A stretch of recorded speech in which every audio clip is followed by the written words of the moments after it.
형, 엄마가 걔 돈 날렸어. 3천만 원이야. 3천만 원.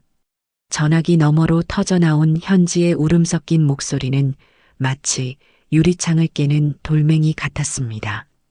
서울 고시원 좁은 방 안에 앉아있던 저는 그 순간 45년 인생이 와르르 무너지는 소리를 들었죠.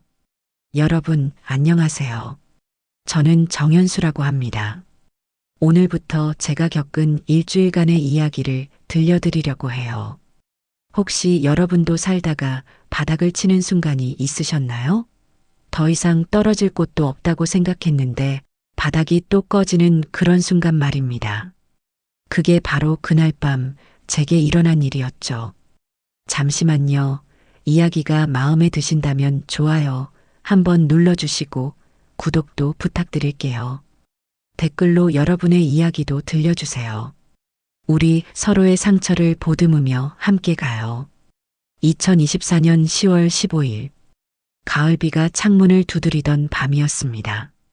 낡은 기타를 정리하면서 저는 내일이면 15년 만에 고향으로 돌아간다는 생각에 마음이 무거웠어요.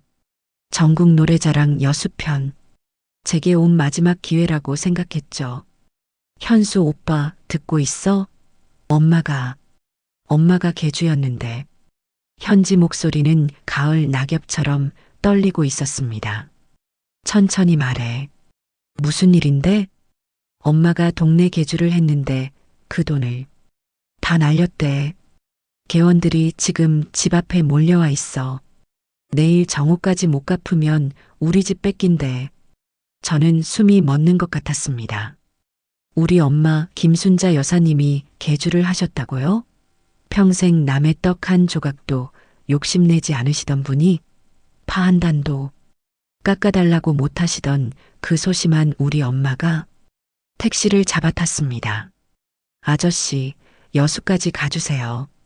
기사님이 뒤돌아보시더군요. 지금요? 밤에요? 네, 급해서요. 부탁드립니다. 사시간의 택시 안은 마치 관 속 같았습니다.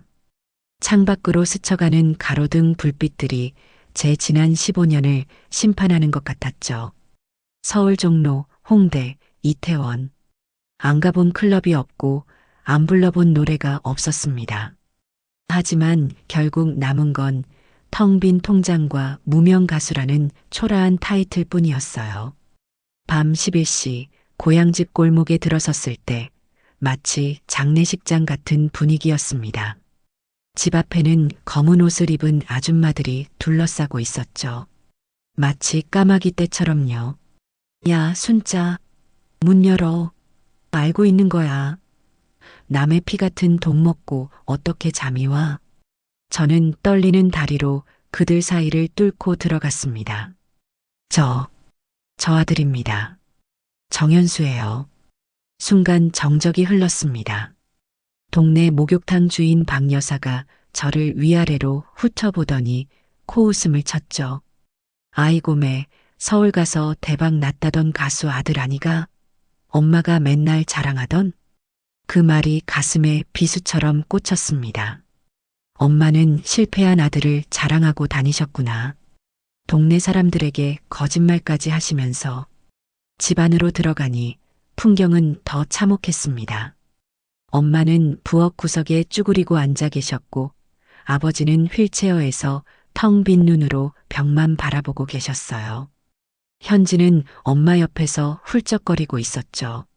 엄마. 제가 부르자 엄마가 고개를 들었습니다. 그 순간 저는 깨달았어요. 엄마가 10년은 더 늙으셨다는 걸. 주름 가득한 얼굴에 흐르는 눈물이 마치 메마른 논에 떨어지는 빗방울 같았습니다. 현수야, 미안하다. 엄마가 미쳤었나 봐. 엄마, 울지 마. 무슨 일인지 차근차근 말해봐. 현지가 대신 설명을 시작했습니다. 6개월 전에 동네 개가 만들어졌는데 엄마가 개주를 맡으셨대. 매달 500만 원씩 6달이니까 3천만 원.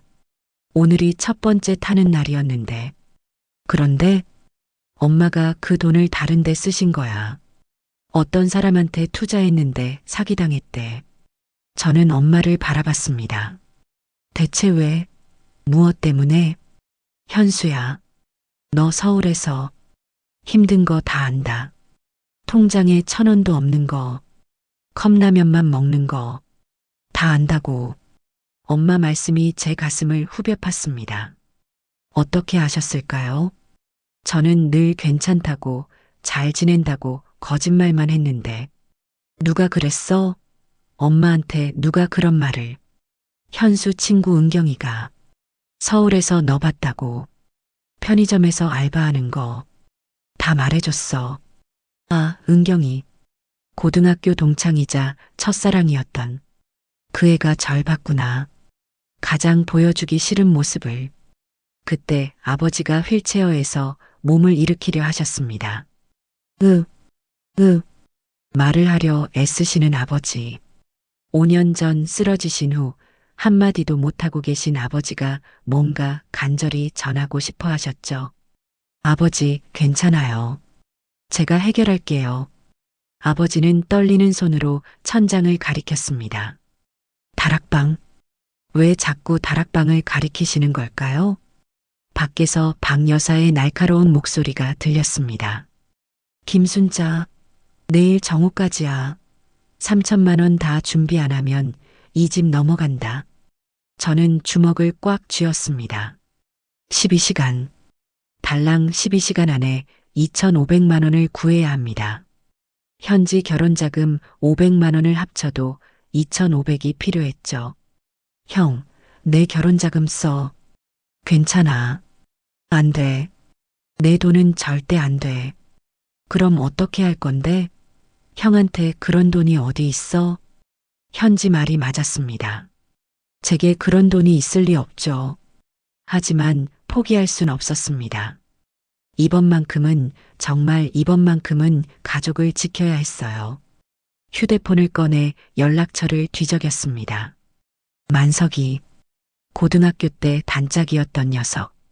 지금은 여수 수산시장에서 횟집을 한다고 들었는데 지금 전화하면 받을까?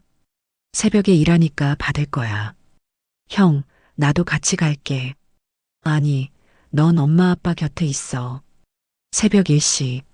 저는 만석이에게 전화를 걸었습니다. 신호음이 길게 이어졌죠. 한 번, 두 번, 세 번. 여보세요? 만석아, 나 현수다. 현수? 정현수? 야, 이 새끼 15년 만에 전화가 이거냐?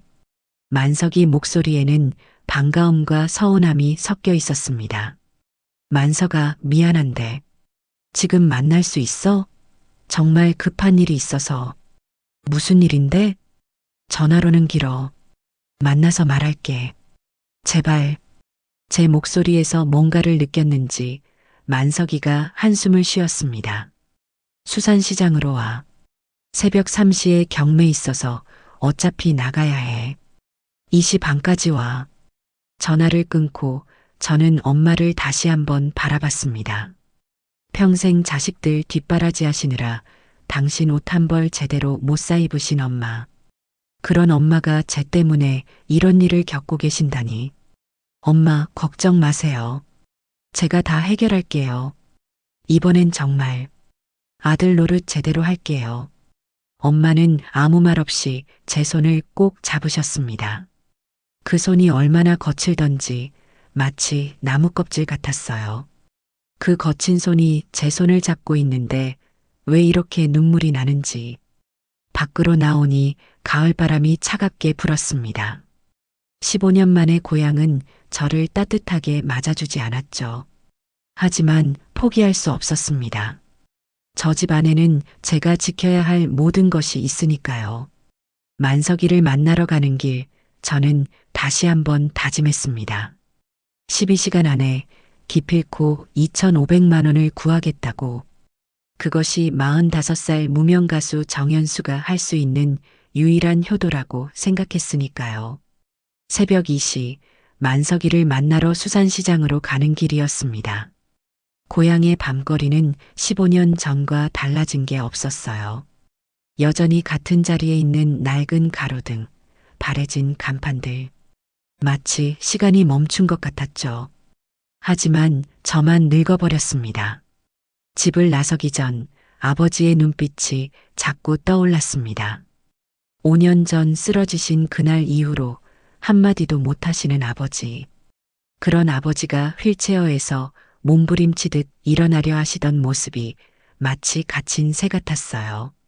날개는 이때 날 수 없는, 목소리는 이때 노래할 수 없는 그런 새 말입니다. 휴대폰이 울렸습니다. 현지였죠. 오빠, 아줌마들이 안 가. 대문 앞에서 계속 떠들어. 그냥 놔둬. 내가 곧 해결할게. 오빠. 아빠가 계속 뭔가를 쓰려고 해. 연필 쥐어드렸는데 손이 너무 떨려서 제 가슴이 찢어지는 것 같았습니다. 평생 조선소에서 쇳덩이를 다루던 그 튼튼한 손이 이제는 연필 하나 제대로 못 쥐다니요. 아빠한테 전해. 아들이 다 해결한다고. 걱정 말라고. 전화를 끊고 나니 갑자기 15년 전 기억이 떠올랐습니다. 제가 서울로 떠나던 날 아버지가 역까지 배웅 나오셔서 하신 말씀. 현수야, 실패해도 괜찮다. 언제든 돌아와도 된다. 여기는 네 집이니까. 그때는 그 말이 부담스러웠습니다. 실패를 전제로 한 위로 같아서요. 하지만 지금 생각해보니 그건 아버지의 사랑이었습니다. 언제나 돌아올 곳을 만들어 두신 거였어요. 수산시장에 도착했을 때 만석이가 트럭 앞에서 담배를 피우고 있었습니다. 15년 만에 봐도 금방 알아볼 수 있었죠. 여전히 까무잡잡한 얼굴, 굵은 팔뚝, 바다 냄새가 몸에 밴 사람 특유의 분위기가 있었습니다. 야, 정현수. 진짜 오랜만이다. 만석아. 일단 타. 경매장 가면서 얘기하자. 트럭에 올라타니 비린내가 확 풍겼습니다. 만석이는 시동을 걸면서 물었죠. 얼마나 급한 일이야? 새벽에 전화하는 거 보니 장난 아닌 것 같은데. 2,500만 원. 오늘 정오까지 구해야 해. 만석이가 급브레이크를 밟았습니다. 트럭이 삐익 소리를 내며 멈춰섰죠. 뭐? 2,500만 원? 야, 너 미쳤어? 그게 무슨 돈이야? 저는 차분히 설명했습니다. 엄마의 개사건, 개원들의 협박, 그리고 우리 집이 넘어갈 위기에 처했다는 것까지. 만석이는 한참 동안 아무 말이 없었습니다. 그러더니 긴 한숨을 내쉬었죠. 현수야, 네가 얼마나 절박한지는 알겠는데 2,500만 원은 너무 큰 돈이야. 알아. 하지만 다른 방법이 없어. 내가 가진 현금은 500만 원 정도야. 그것도 내일 횟감 살 돈인데 빌려줄 수 있어? 만석이가 저를 바라봤습니다. 그 눈빛에는 걱정과 안타까움이 섞여 있었죠. 야, 현수야. 네 지금 정신 차려야 해. 하루 만에 그런 돈을 구한다는 게 말이 되냐? 그럼 우리 집은 어떻게? 엄마 아빠는? 평생 살던 집에서 쫓겨나란 말이야? 제 목소리가 떨렸습니다. 만석이는 다시 한숨을 쉬고는 트럭 시동을 걸었어요. 일단 경매장 가자. 거기서 생각해 보자고. 새벽 3시 수산시장 경매장은 이미 사람들로 북적였습니다. 고깃배들이 밤새 잡아온 생선들이 쏟아져 나왔죠. 만석이가 말했습니다. 현수야, 여기 봐. 이 광어들 싸게 사서 비싸게 팔면 마진이 남아. 한 마리에 2-3,000원 정도. 그래서 우리가 때로 사서 트럭에 싣고 다니면서 팔자. 순천, 광양, 보성. 아침 장터 돌면서 잘하면 7-800은 벌 수 있을 거야. 희망이 조금 보이기 시작했습니다. 하지만 여전히 부족했죠. 그때 휴대폰이 울렸습니다. 현지였어요. 오빠, 엄마가 쓰러지셨어. 저는 트럭에서 뛰어내렸습니다. 뭐? 엄마가 왜? 개원 아줌마들이 너무 심하게 말해서. 엄마가 충격받고 지금 어때? 병원 갔어? 아니, 방에 누워 계셔. 자꾸 오빠 이름 부르면서 미안하다고. 전화 너머로 엄마의 흐느끼는 소리가 들렸습니다. 현수야, 미안하다. 엄마가 다 망쳤어.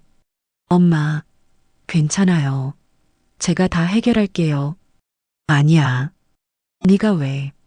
네가 무슨 죄가 있다고. 다 엄마 잘못이야. 엄마의 울음소리는 마치 비 오는 날 처마미 떨어지는 빗물 같았습니다. 끊임없이 쉬지 않고 떨어지는 그런 빗물 말이에요. 엄마, 제가 지금 돈 구하고 있어요. 걱정 마세요. 전화를 끊고 나니 만석이가 제 어깨를 두드렸습니다. 현수야, 동창들한테 연락해보자. 성진이, 태욱이, 은경이도. 은경이? 그래. 은경이 지금 여수에서 카페 운영해. 잘 나간다더라. 은경이라니. 제 첫사랑이자 제가 서울에서 실패한 모습을 목격한 바로 그 사람. 하지만 지금은 자존심 따질 때가 아니었습니다. 그래, 다 연락해보자. 만석이와 저는 경매장에서 광어 200마리를 샀습니다. 만석이가 가진 500만 원 전부였죠. 그리고 새벽 4시 우리는 트럭에 생선을 싣고 출발했습니다. 첫 번째 목적지는 순천 아침 장터였습니다. 가는 길에 만석이가 말했죠. 현수야, 네 노래는 잘 되고 있냐? 그래, 묻지 않을게. 근데 하나만 물어보자. 행복했냐?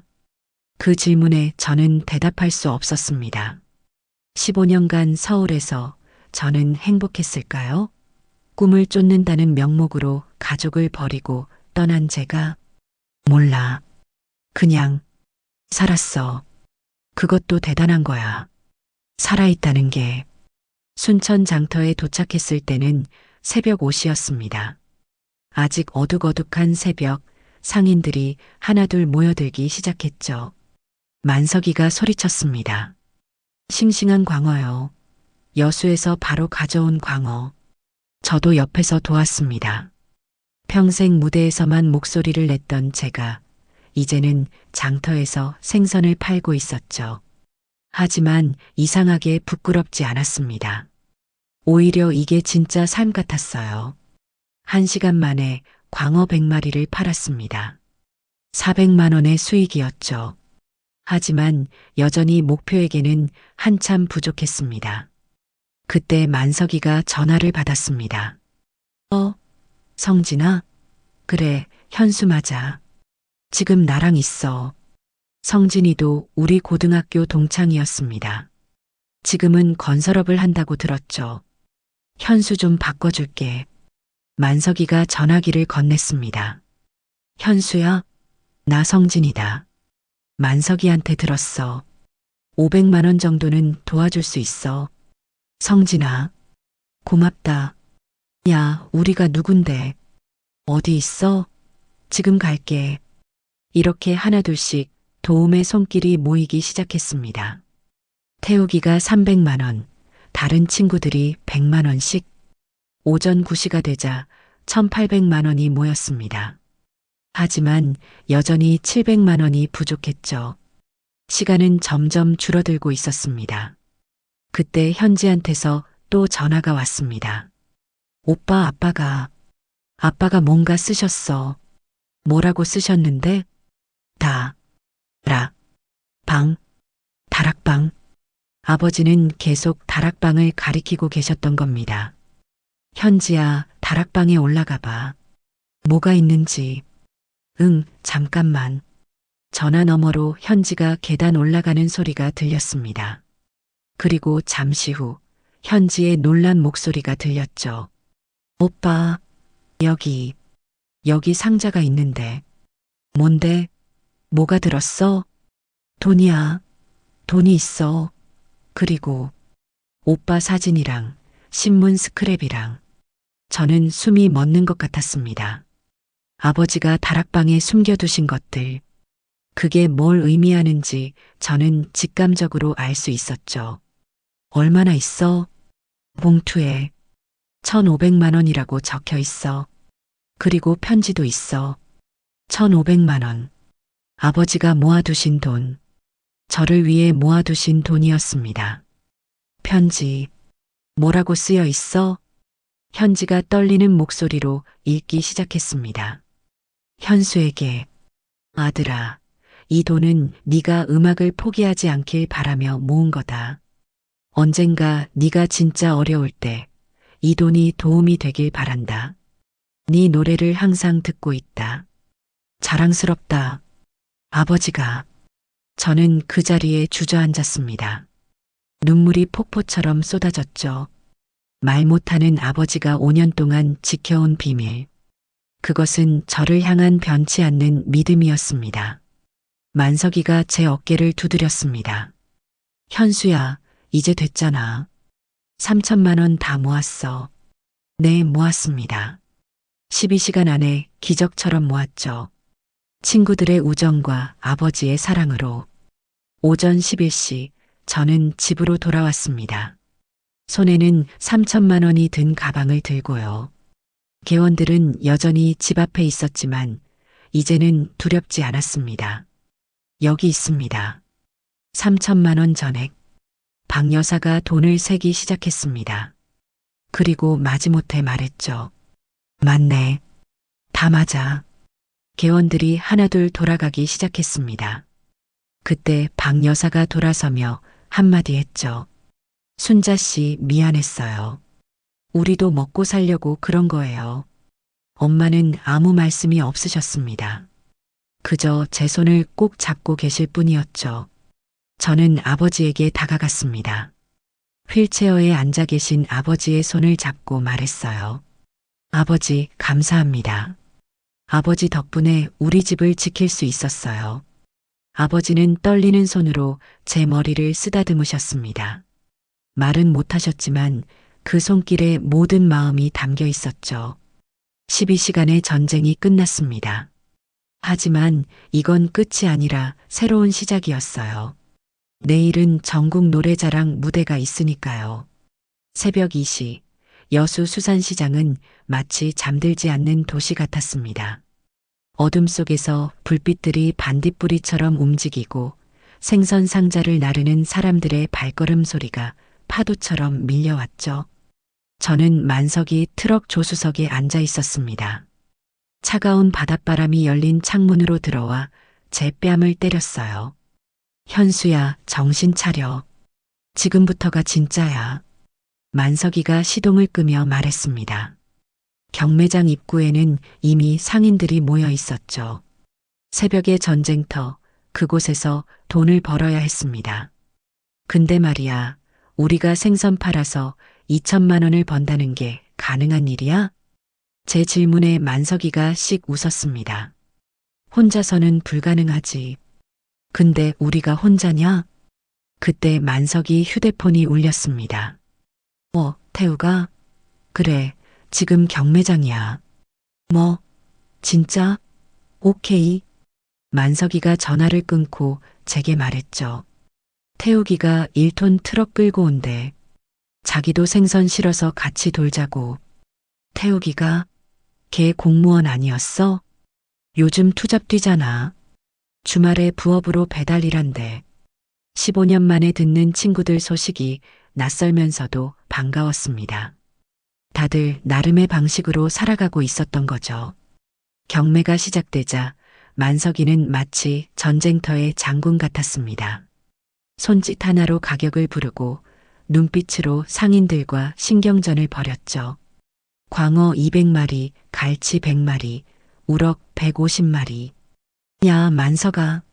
그렇게 많이 사서 어쩌려고? 걱정 마. 내가 10년 동안 이 바닥에서 굴러먹은 게 어딘데. 그때 누군가 제 어깨를 두드렸습니다.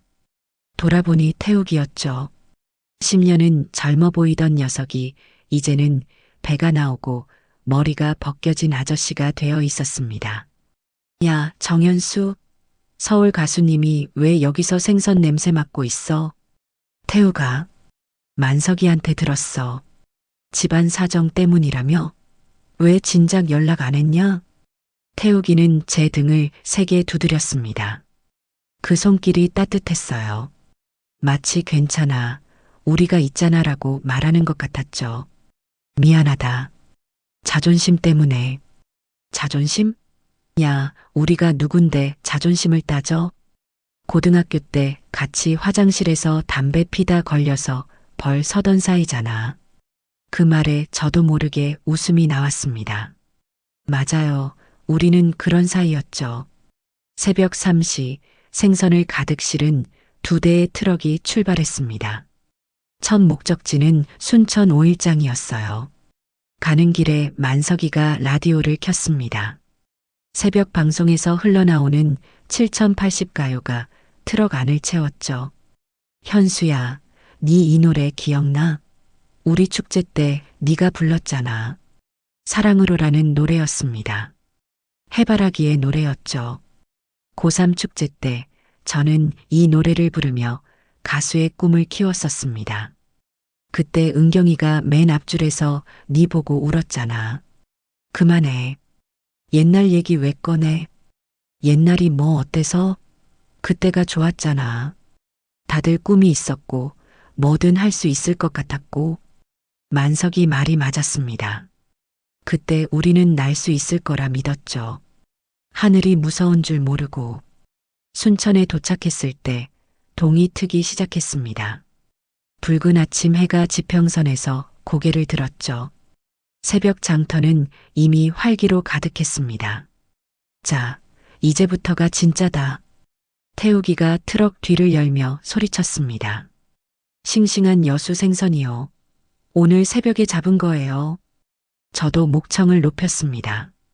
무대에서 노래하던 그 목소리로 광어 한 마리에 10,000원, 2마리 사시면 18,000원. 지나가던 아주머니들이 하나둘 모여들기 시작했습니다. 어머, 진짜 싱싱하네. 눈이 살아있어. 아주머니, 제가 직접 골라드릴게요. 이거 보세요. 아가미가 빨간색이죠? 이게 싱싱한 거예요. 평생 무대 위에서만 살았던 제가 생선을 팔고 있다니. 하지만 이상하게 즐거웠습니다. 땀 흘리며 일하는 게, 정직하게 돈을 버는 게 이렇게 뿌듯한 일인지 처음 알았죠. 1시간 만에 생선의 절반을 팔았습니다. 그때 또 다른 트럭이 도착했어요. 성진이었습니다. 아, 나도 끼워줘. 광양까지 같이 가자. 성진아, 너도 왔어? 만석이가 단톡방에 올렸잖아. 현수 돕기 프로젝트라고. 단톡방이라니. 제가 모르는 사이 친구들이 저를 위해 모였다는 거죠. 성진이가 가져온 건 생선이 아니었습니다. 여수 특산품인 갓김치와 돌산가시였죠. 생선만 팔면 재미없잖아. 같이 팔면 시너지 효과야. 그렇게 우리의 새벽 장터는 점점 커졌습니다. 마치 움직이는 시장 같았죠. 광양에 도착했을 때는 오전 7시였습니다. 그곳에는 뜻밖의 사람이 기다리고 있었어요. 은경이었습니다. 현수야. 15년 만에 마주한 은경이는 여전히 아름다웠습니다.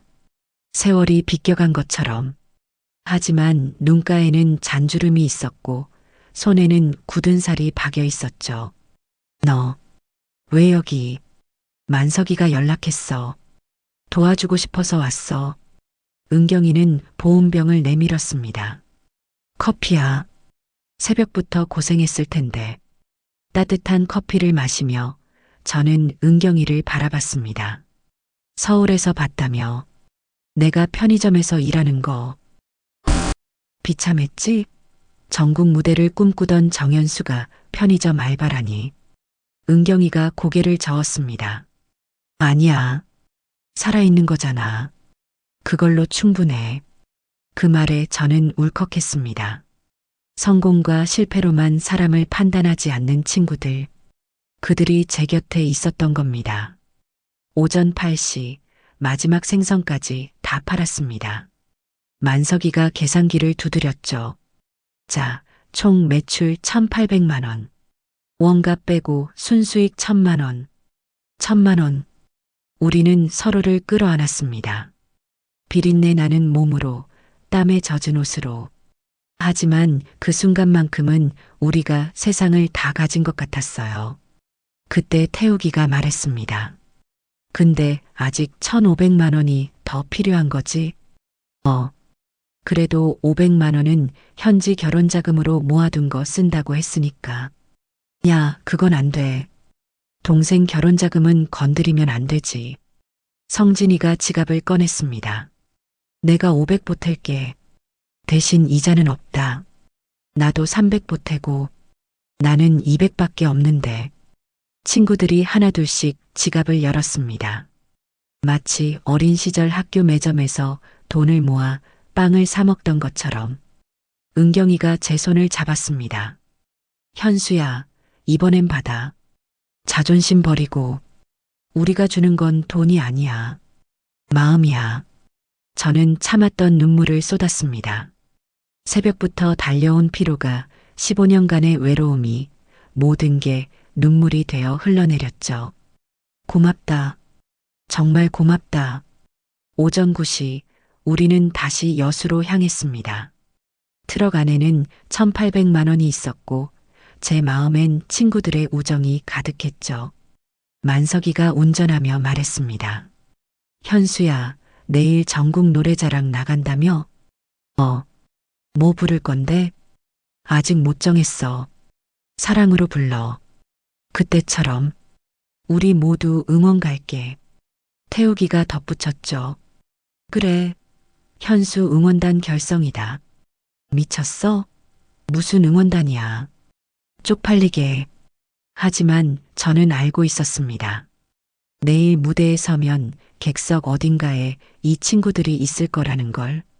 15년이 지나도 변하지 않은 우정으로 저를 응원하고 있을 거라는 걸. 집에 도착했을 때 현지가 뛰어나왔습니다. 오빠, 어떻게 됐어? 1,800만 원 모았어. 아빠 돈이랑 합치면 3천 넘어. 진짜? 진짜야? 현지가 제게 안겼습니다. 그리고 속삭였죠. 오빠 아빠가 아까부터 뭔가 쓰려고 해. 손이 떨려서 잘 안 되는데 계속 노력하고 있어. 저는 집 안으로 들어갔습니다. 아버지는 테이블에 앉아 연필을 쥐고 계셨죠. 종이 위에는 삐뚤빼뚤한 글자들이 있었습니다. 자, 랑, 스, 러, 다. 아버지가 5년 만에 쓴 첫 문장이었습니다. 자랑스럽다. 그 5글자가 제게는 세상 어떤 상장보다 값진 것이었죠. 아버지, 저도 아버지가 자랑스러워요. 아버지는 떨리는 손으로 제 손을 잡으셨습니다. 말은 못하셨지만 그 손의 온기로 모든 걸 전하셨죠. 밖에서 친구들이 웃고 떠드는 소리가 들렸습니다. 15년 만에 다시 모인 우리들. 새벽의 질주는 끝났지만 우리의 우정은 이제 다시 시작이었습니다. 내일은 전국 노래자랑. 저는 이제 무엇을 부를지 정했습니다. 바로 우정과 가족, 그리고 고향에 대한 노래를. 오전 10시, 정오까지 2시간 남았습니다. 1,800만 원을 모았지만 여전히 1,200만 원이 부족했죠. 거실 시계의 초침 소리가 마치 제 심장을 두드리는 것 같았습니다. 똑딱, 똑딱. 시간은 물처럼 흘러가는데 저는 마른 우물 앞에 선 사람처럼 막막하기만 했어요. 엄마는 부엌에서 계속 한숨을 쉬고 계셨습니다. 그 한숨 소리가 가을바람에 떨어지는 낙엽 소리처럼 쓸쓸했죠. 현지는 은행에 전화해서 대출이 가능한지 알아보고 있었고, 만석이와 친구들은 또 다른 방법을 찾아보겠다며 나가 있었습니다. 그때였어요. 아버지가 휠체어에서 몸을 일으키려 하셨습니다. 떨리는 손으로 천장을 가리키시며 소리를 내셨죠. 아버지, 무슨 말씀이세요? 천천히 하세요. 아버지는 더 절박하게 천장을 가리키셨습니다. 정확히는 다락방으로 올라가는 입구였죠. 낡은 나무 뚜껑이 달린 그곳. 제가 어릴 때는 비밀 아지트처럼 여기던 곳이었습니다. 다락방이요? 다락방에 뭐가 있어요? 현지가 사다리를 가져왔습니다. 오빠, 내가 올라가 볼게. 아니야, 내가 갈게. 삐걱거리는 사다리를 올라 다락방 뚜껑을 열자 10년은 묵은 것 같은 먼지가 폭포처럼 쏟아졌습니다. 기침을 하며 안으로 들어갔더니 거미줄 가득한 공간에 희미한 빛이 들어오고 있었죠. 오빠, 뭐 있어? 잠깐만. 구석에 낡은 나무 상자가 하나 있었습니다. 파란색 페인트가 군데군데 벗겨진 오래된 과자 상자 같은 거였죠. 먼지를 털어내니 현수의 보물이라고 어린 제 글씨가 보였습니다. 7살 때 제가 쓴 글씨였어요. 상자를 들고 내려왔습니다. 무게가 꽤 나갔죠. 거실 테이블에 상자를 놓고 조심스럽게 열었습니다. 그 순간 저는 숨이 멎는 것 같았어요. 제일 위에는 봉투 하나가 있었습니다. 현수에게라고 적혀 있었죠. 아버지의 글씨였습니다. 봉투를 열자 10,000원짜리 지폐 다발이 나왔습니다.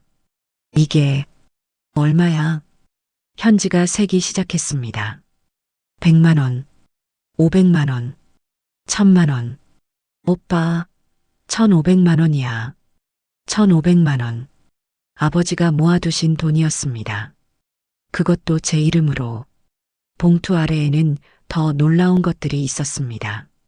제가 서울에서 했던 모든 공연의 티켓들이 차곡차곡 정리되어 있었어요.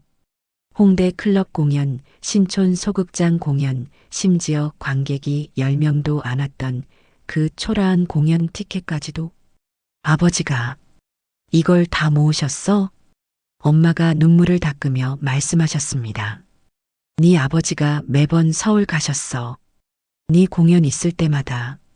말은 안 하고 뒤에서 몰래 보고 오셨지. 저는 믿을 수가 없었습니다. 아버지가 제 공연을 보러 오셨다니. 한 번도 오신 적이 없다고 생각했는데 상자 속에는 신문 스크랩도 있었습니다. 제가 나온 작은 기사들, 공연 홍보 전단, 심지어 인터넷 기사를 프린트한 것까지 형광펜으로 제 이름의 밑줄이 그어져 있었죠. 2019년 7월 15일 홍대 클럽 FF에서 인디 가수 정현수 공연. 관객과의 소통이 인상적. 그런 기사가 있었는지도 몰랐습니다. 아버지는 제가 모르는 제 기사까지 찾아서 모으고 계셨던 거예요. 그리고 제 음반들. 자비로 제작한 초라한 앨범부터 디지털 싱글을 CD로 구워놓은 것까지 모든 앨범 케이스에는 메모가 붙어 있었습니다. 2020년 작품. 현수가 가장 힘들 때 만든 노래. 그래도 포기하지 않은 아들이 자랑스럽다. 2021년 겨울. 현수 목소리에 감기 기운. 건강 걱정된다. 2022년. 노래 실력이 더 늘었다. 역시 내 아들. 한 장 한 장 넘길 때마다 눈물이 흘렀습니다. 아버지는 말은 못하셨지만 이렇게 제 모든 걸 기록하고 계셨던 거예요. 제일 밑에는 편지가 한 통 있었습니다. 봉투가 누렇게 바랜 걸 보니 꽤 오래된 것 같았죠. 이건 언제 쓰신 거야? 엄마가 대답했습니다. 네 서울 간다고 했을 때 15년 전에 쓰신 거야. 언젠가 네가 힘들 때 주라고 하셨는데. 쓰러지시는 바람에 떨리는 손으로 편지를 펼쳤습니다. 아버지의 삐뚤빼뚤한 글씨가 눈에 들어왔죠. 사랑하는 아들 현수에게. 이 편지를 읽고 있다면 내가 많이 힘든 때겠지. 아버지가 미리 알고 있었다. 음악의 길이 얼마나 험한지, 네가 얼마나 고생할지. 그래도 말리고 싶지 않았다. 왜냐하면 꿈이 있는 사람은 살아있는 사람이니까. 아버지는 평생 조선소에서 일했다. 꿈 같은 건 사치였지. 그래서 더더욱 내 꿈을 응원하고 싶었다. 현수야, 실패해도 괜찮다. 넘어져도 괜찮다. 하지만 포기하지는 마라. 네가 포기하지 않는 한 너는 실패한 게 아니다. 이 돈은 네 학원비 들어갔다고 거짓말하고 모은 거다. 엄마는 모른다. 우리 아들 비상금이다. 진짜 어려울 때 딱 한 번 쓰거라. 아버지는 네가 자랑스럽다. 무명이든 유명이든 가난하든 부자든 네가 내 아들이라는 게 자랑스럽다. 음악은 사람의 마음을 움직이는 거란다. 네 노래에는 그런 힘이 있다. 아버지가 보증한다. 언젠가 네가 크게 성공하면 아버지 데리고 여행 한번 가자. 제주도라도 좋다. 사랑한다, 아들아. 마이너스 못난 아버지가. 편지를 읽는 내내 글자가 흐릿해졌습니다. 눈물 때문이었죠. 현지도 엄마도 다 울고 있었습니다. 아버지는 휠체어에서 저를 바라보고 계셨습니다. 말은 못하시지만 그 눈빛이 모든 걸 말해주고 있었죠. 이제야 줄 수 있구나. 미안하다. 사랑한다. 저는 아버지에게 다가가 무릎을 꿇었습니다. 아버지, 저 실패했어요. 15년이나 음악했는데 무명이에요. 돈도 못 벌고 집에 보탬도 못 되고. 아버지가 떨리는 손으로 제 머리를 쓰다듬으셨습니다. 그런데 아버지는 왜 저를 자랑스러워 하세요? 전 아무것도 이룬 게 없는데. 그때 현지가 종이와 펜을 가져왔습니다. 아빠, 이거로 써보세요. 천천히. 아버지는 펜을 잡고 종이 위에 한 글자 한 글자 쓰기 시작했습니다. 손이 떨려서 글자가 삐뚤빼뚤했지만 읽을 수는 있었죠. 네가 포기 안 해? 잖아. 그 순간 저는 깨달았습니다. 성공이란 게 뭔지, 진짜 가치가 뭔지를. 대중의 인정도 돈도 아니었어요. 포기하지 않는 것, 그게 아버지가 저를 자랑스러워하는 이유였습니다. 오빠, 이제 돈 다 모았네? 3,300만 원이야. 현지의 말에 정신이 번쩍 들었습니다. 11시 30분. 이제 개원들에게 돈을 돌려줄 수 있었죠. 하지만 그것보다 더 큰 걸 얻었습니다. 아버지의 사랑, 그 무거운 사랑을 제대로 알게 된 거죠. 아버지, 내일 전국 노래자랑 꼭 보러 오세요.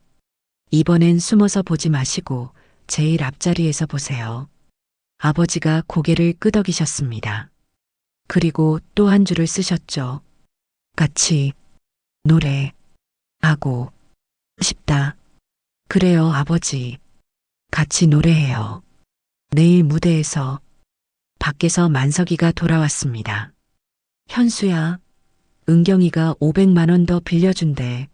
이제 정말 됐다? 괜찮아. 이미 다 해결됐어. 저는 상자를 안고 있었습니다. 30년간 아버지가 숨겨온 보물 상자를.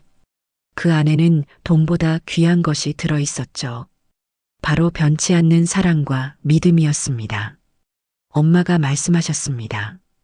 현수야, 이제 개원들한테 돈 주러 가자. 네, 엄마. 그런데 그 전에 할 일이 하나 있어요. 뭔데? 아버지 모시고 제주도 여행 예약해야죠. 제가 약속했잖아요. 아버지의 눈에서 눈물이 흘렀습니다. 5년 만에 처음 보는 아버지의 눈물이었죠. 정오가 되기 5분 전 우리는 개원들에게 돈을 돌려줬습니다. 박 여사는 놀란 표정으로 물었죠. 이 돈 어떻게 구한 거예요? 친구들이 도와줬어요. 그리고 아버지가 아들을 믿고 모아두신 돈이에요. 박 여사는 아버지를 바라봤습니다. 휠체어에 앉아 계신 아버지를. 그리고 고개를 숙였죠.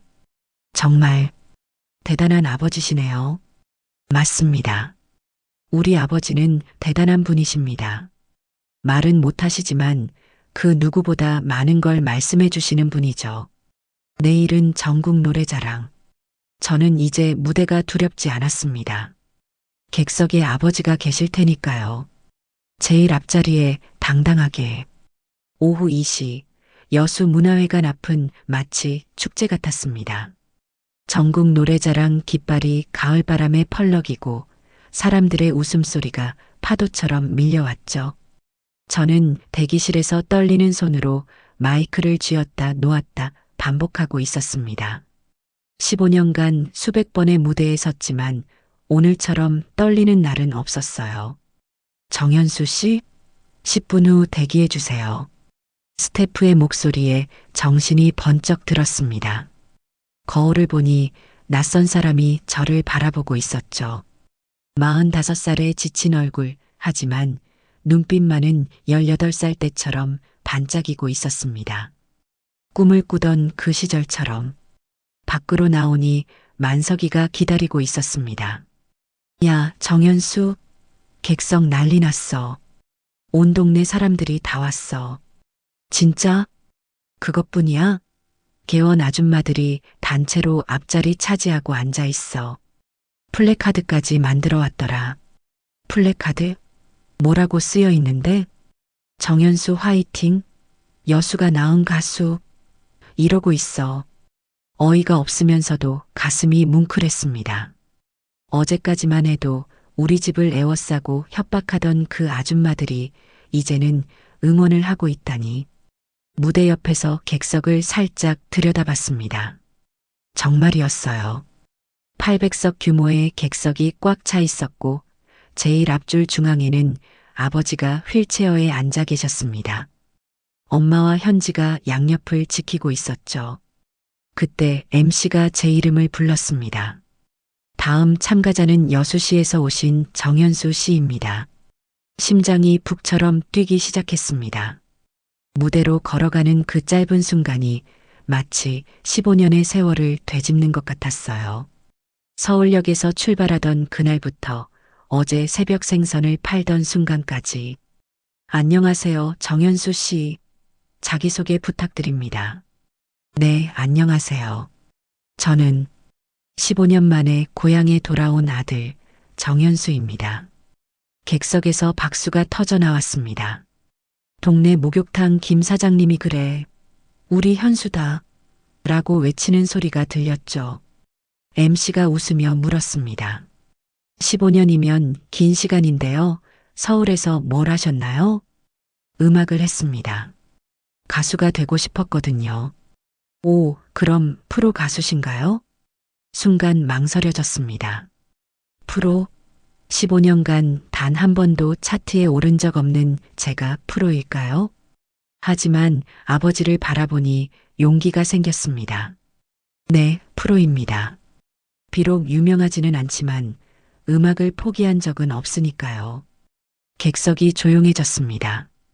그리고 누군가가 박수를 치기 시작했죠. 아버지였습니다. 떨리는 손으로 힘겹게 박수를 치고 계셨어요. 곧 객석 전체가 박수로 가득 찼습니다. 그럼 무엇을 부르실 건가요? 어머니의 마음을 부르겠습니다. 엄마가 손수건을 꺼내 눈을 닦는 게 보였습니다.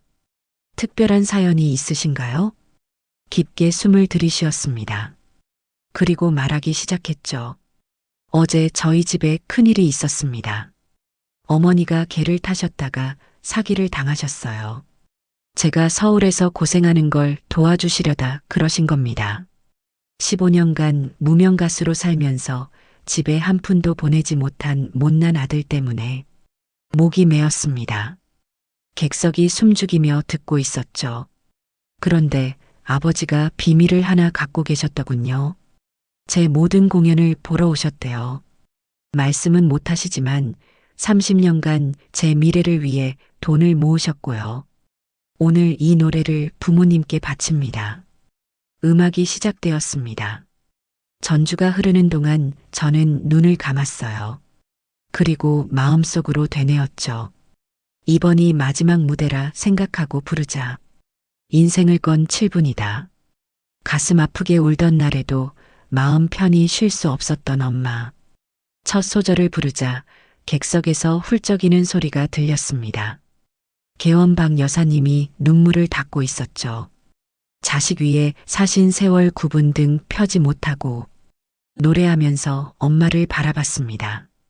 평생 부엌에서 살다시피 한 엄마. 제 학원비 대느라 본인은 병원도 제대로 못 가신 엄마. 그런 엄마가 지금 눈물바다가 되어 있었어요. 어머니 그 마음을 이제야 알 것 같아요. 이 대목에서 뭔가 이상한 일이 일어났습니다. 아버지가 휠체어에서 일어서려고 하시는 거예요. 현지가 놀라서 부축하려 했지만 아버지는 고개를 저으셨습니다. 떨리는 다리로 5년 만에 처음으로 일어서시려는 아버지. 객석 전체가 숨을 죽였습니다. 저도 노래를 부르면서 아버지를 바라봤죠. 세월 가도 변치 않는 어머니 그 사랑을. 아버지가 드디어 일어서셨습니다. 비틀거리면서도 꼿꼿이 서서 저를 바라보셨죠. 그리고 입을 열려고 하셨어요. 아, 아. 온 객석이 긴장한 채 지켜봤습니다. 아버지는 온 힘을 다해 입을 열고 계셨어요. 마치 막혀있던 댐이 터지려는 것처럼. 이제는 내가 엄마를 지켜드릴게요. 노래가 절정에 다다랐을 때 믿을 수 없는 일이 일어났습니다. 자, 자랑. 아버지의 입에서 소리가 나왔습니다. 5년 만에 처음으로. 자랑. 스. 온 객석이 숨을 멈췄습니다. 저도 노래를 멈췄죠. 마이크를 든 채 아버지를 바라봤습니다. 아버지는 떨리는 목소리로 하지만 분명하게 말씀하셨습니다. 자랑. 스러. 다. 그 순간 객석이 폭발했습니다. 사람들이 일어나 박수를 쳤고 울음소리가 여기저기서 터져나왔죠. MC도 눈물을 닦고 있었습니다. 저는 마이크를 내려놓고 무대에서 뛰어내렸습니다. 아버지에게 달려가 안았죠. 아버지, 아버지가 말씀하셨어요. 수, 아버지가 제 이름을 부르셨습니다. 5년 만에 듣는 제 이름이었어요. 그 한마디에 담긴 사랑이 얼마나 무거운지, 얼마나 깊은지 느낄 수 있었습니다. 엄마도 현지도 모두 울면서 우리를 안았습니다. 온 가족이 객석 한가운데서 포옹하고 있었죠. MC가 다가와서 말했습니다. 정연수 씨, 노래 마저 부르셔야 하는데요. 아, 네. 죄송합니다. 다시 무대로 올라갔습니다. 하지만 이미 승부는 끝난 것 같았어요. 상을 받든 못 받든 저는 이미 가장 큰 상을 받은 거니까요. 아버지의 목소리라는 마지막 소절을 부르면서 저는 생각했습니다. 진짜 성공이란 이런 게 아닐까? 사랑하는 사람들 앞에서 노래하는 것, 그들과 함께 울고 웃는 것. 어머니, 사랑합니다. 노래가 끝나자 객석은 기립박수로 가득 찼습니다. 전국 노래자랑 역사상 보기 드문 광경이었다고 나중에 PD님이 말씀하셨죠. 저는 인사를 하고 무대를 내려왔습니다. 대기실로 가는 길, 개원 박 여사님이 다가오셨어요. 현수야, 미안했어. 우리가 너무 심했지. 근데 정말 노래 잘한다. 감사합니다, 아주머니. 아주머니가 뭐야? 이제 이모라고 불러. 그렇게 어제의 적이 오늘의 가족이 되었습니다. 여수라는 이름의 큰 가족 말이에요. 무대 밖으로 나오니 만석이와 친구들이 기다리고 있었습니다. 와, 정연수, 대박이었어. 눈물 콧물 다 쏟았잖아. 책임져. 친구들의 장난스러운 말에 웃음이 났습니다. 15년 만에 찾은 진짜 웃음이었죠. 그때 현지가 달려왔습니다. 오빠, 아빠가 계속 말씀하고 계셔. 노래. 좋았다. 아들. 이러고 계셔. 저는 다시 아버지께로 갔습니다. 아버지는 휠체어에 앉아 계셨지만 표정이 완전히 달라져 있었어요. 5년간의 침묵을 깨고 나온 그 얼굴은 마치 새로 태어난 사람 같았습니다. 아버지, 제 노래 어떠셨어요? 다 최고였다. 그 한마디가 그 어떤 음악상보다 값졌습니다. 7분간의 무대, 인생을 건 그 시간은 그렇게 기적이 되었죠. 노래가 절정으로 치달을 때였습니다. 제 목소리가 문화회관 천장에 부딪혀 메아리처럼 울려 퍼졌죠. 그 순간 객석에서 뭔가 움직임이 있었습니다. 아버지였어요. 휠체어를 밀어내듯 일어서려 애쓰시는 아버지의 모습이 스포트라이트 아래 선명하게 보였습니다. 어머니 그 사랑을. 이제는 내가 노래를 부르면서도 시선은 아버지에게 고정되어 있었습니다. 5년간 돌처럼 굳어있던 아버지의 입술이 떨리고 있었어요. 마치 얼어붙은 강물이 봄날에 깨어나듯 그렇게 조금씩 움직이기 시작했죠. 아, 아. 작은 신음 같은 소리가 객석을 뚫고 제 귀에 들렸습니다. 순간 노래를 멈출 뻔했지만 아버지의 눈빛이 계속하라고 말하는 것 같았어요. 떨리는 목소리로 마지막 소절을 이어갔습니다. 을. 아버지의 입에서 두 번째 음절이 나왔습니다. 800명의 관객이 일제히 숨을 멈췄죠. 마치 시간이 정지한 것처럼 모든 것이 멈춘 순간이었습니다. MC송의 선생님도 놀란 표정으로 아버지를 바라보셨고 카메라맨들도 급하게 렌즈를 돌렸습니다. 하지만 그 누구도 소리내지 않았어요. 모두가 기적을 기다리고 있었던 거죠. 자, 자랑. 아버지의 목소리가 조금 더 또렷해졌습니다. 엄마가 두 손으로 입을 가리고 흐느꼈고 현지는 아버지의 팔을 부여잡고 있었죠. 저는 마이크를 든 채로 무대 끝으로 걸어갔습니다.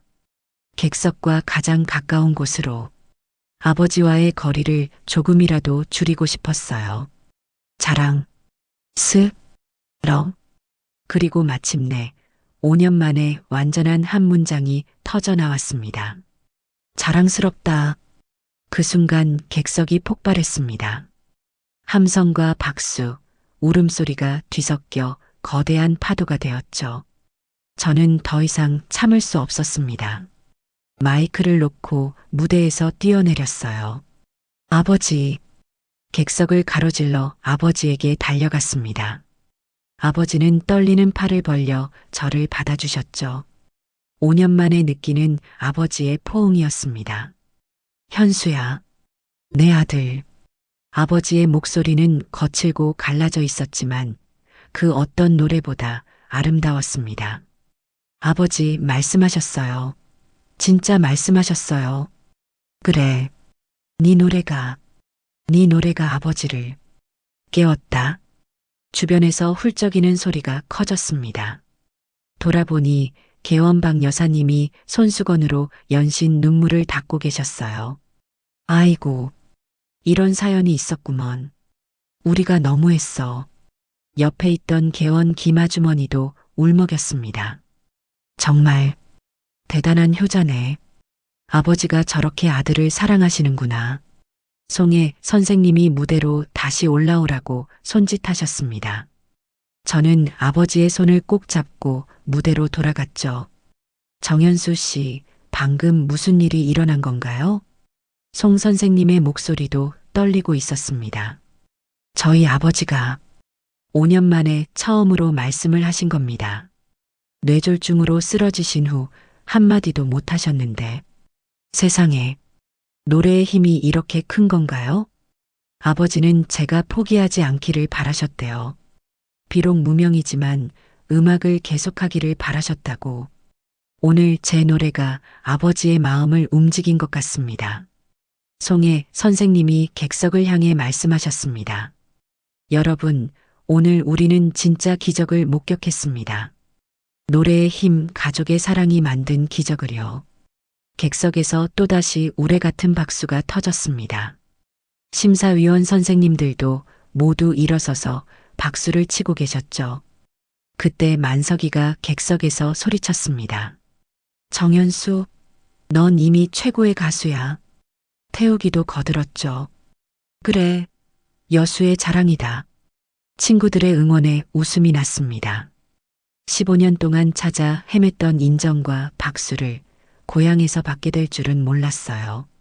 심사 결과가 나왔습니다. 송혜 선생님이 봉투를 열었죠. 오늘의 최우수상은 만장일치로 정현수 씨. 또 한 번 객석이 들썩였습니다. 트로피와 함께 상금 500만 원의 수표를 받았지만 그것보다 더 큰 상을 이미 받은 기분이었어요. 수상 소감 한 말씀 해주시죠. 마이크를 잡았습니다. 목이 메어 말이 잘 나오지 않았지만 꼭 하고 싶은 말이 있었어요. 15년 동안 서울에서 꿈을 쫓았습니다. 단 한 번도 성공하지 못했죠. 하지만 오늘 깨달았습니다. 진짜 성공은 큰 무대가 아니라 나를 사랑하는 사람들 앞에서 노래하는 거라는 걸요. 아버지를 바라봤습니다. 아버지도 저를 보고 계셨죠. 아버지, 이제 매일 아버지 앞에서 노래할게요.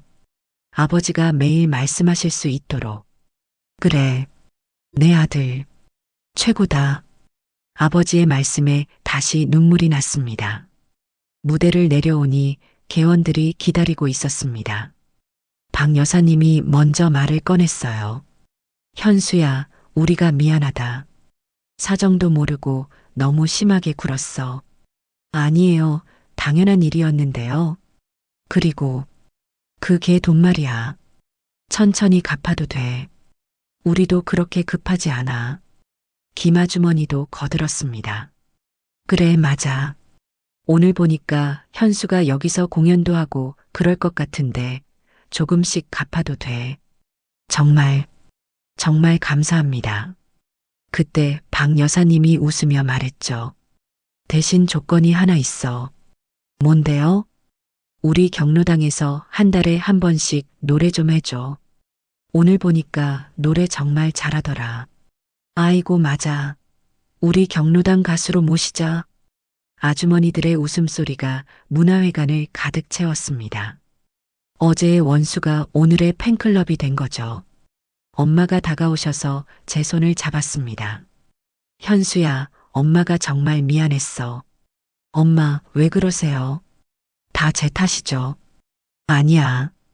내가 얼마나 열심히 살았는데. 엄마가 다 봤어. 네가 최고야, 정말로. 현지도 와서 제 팔을 꼈습니다. 오빠 상금 받았으니까 뭐 사줄 거지? 야, 이건 집에 보태야지. 에이, 조금은 오빠가 가져. 15년 만에 상금인데. 가족들과 웃고 떠들며 밖으로 나왔습니다. 저녁 노을이 여수 바다를 황금빛으로 물들이고 있었죠. 아버지가 휠체어에서 하늘을 바라보며 말씀하셨습니다. 현수야, 내 아버지, 오늘이 내 인생 최고의 날이다. 저도요, 아버지. 저도 오늘이 제 인생 최고의 날이에요. 5년간의 침묵을 깬 아버지의 목소리. 그것은 제 15년 음악 인생이 받은 가장 큰 박수였고 가장 값진 트로피였습니다. 만석이가 트럭을 끌고 왔습니다. 자, 우승 기념으로 회 먹으러 가자. 내가 쏜다. 야, 나도 낼게. 우리도. 친구들이 왁자지껄 떠들며 차에 올라탔습니다. 저는 잠시 뒤돌아 문화회관을 바라봤어요. 15년 만에 선 고향 무대. 여기서 저는 진짜 가수가 되었습니다. 사랑하는 사람들의 가수가요. 현수야, 뭐해? 빨리 와. 그래, 간다. 석양 속으로 걸어가면서 생각했습니다. 기적은 먼 곳에 있는 게 아니었구나. 바로 여기 가족과 친구들 곁에 있었구나. 그리고 그 기적은 이제 막 시작된 거라고. 전국 노래자랑이 방송된 지 한 달. 제 인생은 180도 달라져 있었습니다. 아침에 눈을 뜨면 휴대폰에 쌓인 메시지들, 그리고 창밖에서 들려오는 갈매기 울음소리. 15년 만에 돌아온 고향은 이제 제 새로운 무대가 되었죠. 오빠, 또 기사 났어. 5년 만에 말문튼 아버지, 아들의 노래가 만든 기적. 현지가 노트북을 들고 뛰어왔습니다. 요즘 현지는 제 SNS 매니저를 자처하고 나섰어요. 여수 갈매기 가수 정연수라는 유튜브 채널도 만들었죠. 구독자가 벌써 15만 명을 넘었습니다. 현지야, 너무 호들갑 떨지 마. 호들갑이 아니야. 댓글 봐. 눈물 없이 못 봤어요. 진정한 효자시네요. 여수 가면 꼭 공연 보러 갈게요. 이런 댓글이 수천 개야. 아버지가 거실에서 신문을 보시며 웃고 계셨습니다. 요즘 아버지는 하루가 다르게 좋아지고 계세요. 현수야, 오늘도 공연? 네, 아버지. 오늘 토요일이잖아요. 자랑스럽다. 네, 아들. 아버지의 말씀이 이제는 자연스러워졌습니다. 매일 조금씩 한 단어씩 늘어가는 아버지의 문장들. 그것이 제게는 가장 큰 선물이었죠. 엄마가 부엌에서 김밥을 싸고 계셨습니다. 요즘 엄마는 제 공연 매니저 역할을 톡톡히 하고 계세요. 현수야, 오늘 관객 몇 명이래? 300명 매진이래요, 엄마. 어머, 벌써? 지난주보다 더 늘었네. 그때 초인종이 울렸습니다. 문을 열자 여수시청 문화관광과 김 과장님이 서 있었어요.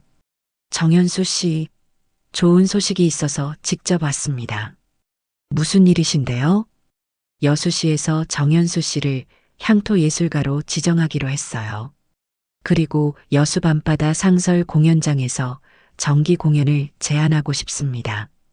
저는 믿을 수가 없었습니다. 향토예술가라니. 15년간 서울에서 받지 못한 인정을 고향에서 받게 되다니요. 매주 토요일 저녁 7시 정연수와 함께하는 음악 이야기라는 타이틀로 어떠세요? 정말 감사합니다. 김 과장님이 서류를 건네며 웃었습니다. 아, 그리고 시에서 지원금도 나옵니다. 월 300만 원 정도요. 이제 음악만으로도 생활이 가능하실 거예요. 엄마가 눈물을 글썽이며 김 과장님께 인사를 했습니다. 고맙습니다. 정말 고맙습니다. 어머니가 고마우실 게 뭐가 있어요. 정연수 씨 덕분에 여수가 전국적으로 유명해졌는데요. 오후가 되자 만석이가 트럭을 끌고 왔습니다. 야, 스타 가수. 공연장까지 모셔드리러 왔습니다. 야, 그만해. 쑥스럽게. 뭐가 쑥스러워. 진짜 스타 됐구만. 어제 우리 횟집에도 정연수 친구 집이라고 소문나서 손님이 2배로 늘었어. 공연장으로 가는 길 여수 바다가 햇빛에 반짝이고 있었습니다. 마치 수만 개의 다이아몬드를 뿌려놓은 것 같았죠. 15년 전 떠날 때는 보이지 않던 고향의 아름다움이 이제야 눈에 들어왔습니다. 공연장에 도착하니 이미 관객들이 줄을 서 있었어요. 그 중에는 개원 아주머니들도 있었죠. 현수야, 오늘은 보고 싶다 불러줘. 박 여사님이 손을 흔들며 외쳤습니다. 이제 그분들은 제 열혈 팬이 되셨어요. 매주 빠지지 않고 공연을 보러 오시죠. 무대에 오르기 전 분장실에서 거울을 봤습니다. 45살의 제 얼굴에는 이제 자신감이 묻어났어요. 무명 가수가 아닌 여수의 가수 정연수의 얼굴이었죠. 5분 전입니다. 스태프의 목소리에 깊게 숨을 들이쉬었습니다. 무대로 걸어나가자 300명의 관객이 박수로 맞아주었어요. 그중 제일 앞줄에는 우리 가족이 있었죠. 휠체어를 타고 오신 아버지, 엄마 현지, 그리고 현지 남자친구까지. 안녕하세요. 여수의 가수 정연수입니다. 와, 함성이 터져 나왔습니다. 이런 함성을 받아본 게 얼마만인지. 아니, 어쩌면 처음인지도 모르겠어요. 오늘은 특별한 날입니다. 제가 여수시 향토예술가로 지정된 날이거든요. 객석에서 축하 박수가 쏟아졌습니다. 15년 동안 서울을 떠돌며 꿈을 쫓았습니다. 단 한 번도 성공하지 못했죠. 하지만 고향에 돌아와서 알았습니다. 성공이란 건 멀리 있는 게 아니라는 걸요. 아버지를 바라봤습니다. 아버지도 저를 보며 고개를 끄덕이고 계셨죠. 첫 곡은 아버지께 바치는 아버지입니다. 기타를 치며 노래를 시작했습니다. 객석에서는 따라 부르는 소리가 들렸어요. 남녀노소 할 것 없이 모두가 함께 노래하고 있었죠. 공연 중간 특별한 순간을 만들었습니다. 아버지, 무대로 올라와 주시겠어요? 현지가 아버지의 휠체어를 밀고 무대로 올라왔습니다. 아버지께 마이크를 드렸죠. 아버지, 한 말씀 해주세요. 아버지가 떨리는 손으로 마이크를 잡으셨습니다. 여러분, 고맙습니다. 제 아들, 사랑해 주셔서 객석에서 눈물 섞인 박수가 터져 나왔습니다. 그리고 현수야, 내 아버지, 이제 아버지가 네 매니저 할게. 건강해졌으니까. 모두가 웃고 울었습니다. 5년간 말 못하던 아버지가 이제는 농담까지 하시니까요. 공연이 끝나고 관객들과 사진을 찍었습니다. 한 할머니가 다가와 제 손을 꼭 잡으셨어요. 현수야, 너 덕분에 우리 여수가 살아났어. 젊은이들이 다 떠나서 쓸쓸했는데 네가 돌아와서 이렇게 활기차졌잖아. 그 말씀이 가슴을 울렸습니다. 제가 고향에 기여할 수 있다는 것, 그것이 진짜 성공이었던 거죠. 저녁, 온 가족이 모여 저녁을 먹었습니다. 엄마가 차려주신 갈치조림과 게장, 그리고 돌산 갓김치. 서울에서는 맛볼 수 없던 집밥이었죠. 엄마, 이제 개돈도 다 갚았고 공연 수입도 있으니까 걱정 마세요. 현수야, 엄마는 네가 행복한 게 제일 좋아. 현지가 핸드폰을 보며 소리쳤습니다. 오빠, 유튜브 조회수 100만 넘었어. 댓글도 5,000개야. 뭐라고들 써 있어? 진정한 음악이 뭔지 보여주는 가수. 여수 꼭 가서 공연 보고 싶어요. 아버지와의 이야기에 펑펑 울었어요. 아버지가 웃으며 말씀하셨습니다. 이제 전국구 가수네. 아니에요, 아버지. 저는 영원히 여수의 가수예요. 밤, 혼자 바닷가를 걸었습니다. 파도 소리가 음악처럼 들렸죠. 15년 전 이곳을 떠날 때는 작은 어항이 답답하게만 느껴졌는데 이제는 이곳이 세상에서 가장 큰 무대처럼 느껴집니다. 핸드폰이 울렸습니다. 서울의 기획사였어요. 정현수 씨, 저희와 정식 계약하시면 어떨까요? 전국 투어도 잡아드리고. 감사하지만 거절하겠습니다. 저는 여수에서 충분히 행복합니다. 하지만 더 큰 무대가, 제게 가장 큰 무대는 바로 여기입니다. 가족과 이웃이 있는 이곳이요. 전화를 끊고 하늘을 올려다봤습니다. 별이 가득한 여수의 밤하늘. 서울에서는 볼 수 없던 별들이 반짝이고 있었죠. 집으로 돌아오니 아버지가 마당에서 기다리고 계셨습니다. 이제는 혼자서도 걸을 수 있게 되신 아버지. 현수야, 내 아버지. 내일 같이 낚시 가자. 오랜만에. 정말요? 아버지랑 낚시라니. 20년 만이네요. 그래, 20년 만이야. 아들이랑 낚시. 아버지와 나란히 집으로 들어갔습니다. 15년의 방황 끝에 찾은 진짜 무대, 진짜 성공, 진짜 행복. 그것은 멀리 있지 않았습니다. 바로 여기 여수에 있었죠. 저는 정현수입니다. 45살에 찾은 진짜 무대.